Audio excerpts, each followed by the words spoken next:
महिला दी एसपी की करतूत, दोस्त के घर में की भोपाल, मध्य प्रदेश से एक हैरान करने वाला मामला सामने आया है। भोपाल पुलिस की एक सीनियर महिला अधिकारी पर चोरी का आरोप लगा है। इस खबर से मध्य प्रदेश पुलिस विभाग में हड़कंप मचा हुआ है। महिला पुलिस अधिकारी का नाम है कल्पना रघुवंशी।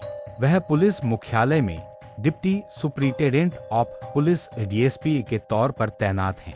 महिला पुलिस अधिकारी कल्पना रघुवंशी पर उनकी दोस्त के घर से कथित तौर पर 2 लाख रुपए नकद और एक मोबाइल फोन चोरी करने का आरोप लगा है। इसे लेकर मामला भी दर्ज किया गया है। भोपाल के जहांगीराबाद थाना क्षेत्र में हुई इस घटना ने पुलिस फोर्स की ईमानदारी और जवाबदेही पर गंभीर सवाल खड़े कर दिए हैं। कल्पना की दोस्त का आरोप है कि वह अपना मोबाइल फोन चार्ज पर लगाकर नहाने गई थी। उसी दौरान डीएसपी कल्पना रघुवंशी ने घर में घुसकर उनके हैंडबैग में रखी रकम और एक मोबाइल फोन चोरी कर लिया।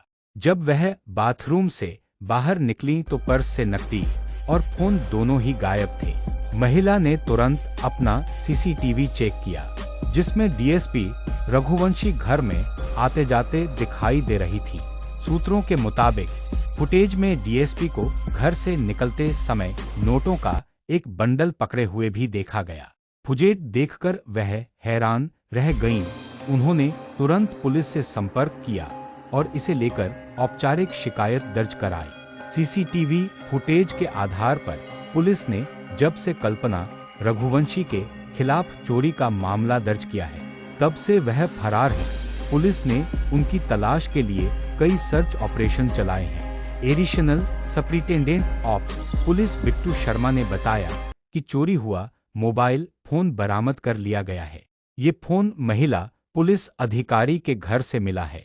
उन्होंने बताया कि सीसीटीवी फुटेज में वह दिखाई दे रही है। पुलिस सूत्रों के मुताबिक 2 लाख रुपए की नकदी अभी भी गायब है। पुलिस हेडक्वार्टर की तरफ से आरोपी अधिकारी को विभागीय नोटिस जारी किया गया है। उनके खिलाफ अनुशासनात्मक कार्रवाई की तैयारी चल रही है। इस घटना ने पुलिस महकमे में खलबली मची हुई है। वहीं पुलिस अधिकारी की हरकत से जनता में भी आक्रोश है। सीनियर अधिकारी आरोपी के खिलाफ सख्त और पारदर्शी जांच की मांग कर रहे हैं। उन्होंने जोर देते हुए कहा कि किसी भी अधिकारी को जवाबदेही से नहीं बचाया जाएगा। वीडियो अच्छा लगे तो सब्सक्राइब जरूर करें और लाइक भी।